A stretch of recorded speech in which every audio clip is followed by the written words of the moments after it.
ওই 10টা 10:30টার দিকে সংবাদটা পাইলাম আর কি, যে বাড়িতে চুরি ডাকাতি হয়েছে। তালা তোলা ভাঙ্গিয়া, গেটের তালা ভাঙ্গিয়া বাড়ির ভিতরে সুকেস আলমারি যা কিছু আসেন সব তছনছ করছে।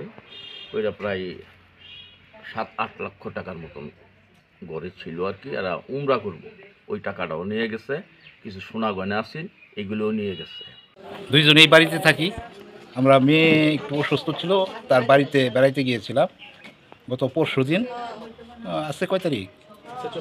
24, তাহলে 22 তারিখ গেছি, আর 23 তারিখ, আজকে 24 তারিখ আসলাম। 2 রাত ছিলাম আর কি।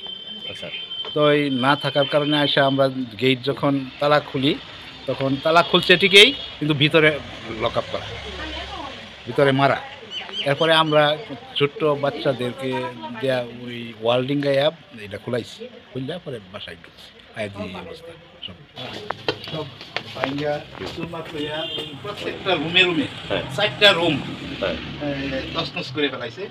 এখন এই টাকা পয়সা, স্বর্ণালঙ্কার এগুলিও ওই এটার মধ্যে ছিল। এদিকে কোনটার মধ্যে? এদিকে ভিতরে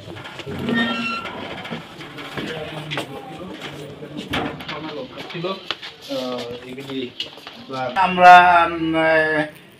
হারিয়েছি। অর্থাৎ টাকা পয়সা, সম্পদ, এগুলি আমরা সরকারের কাছে আমাদের দাবি, আমরা যাতে আবার ফিরে পাই, এটা আমাদের দাবি।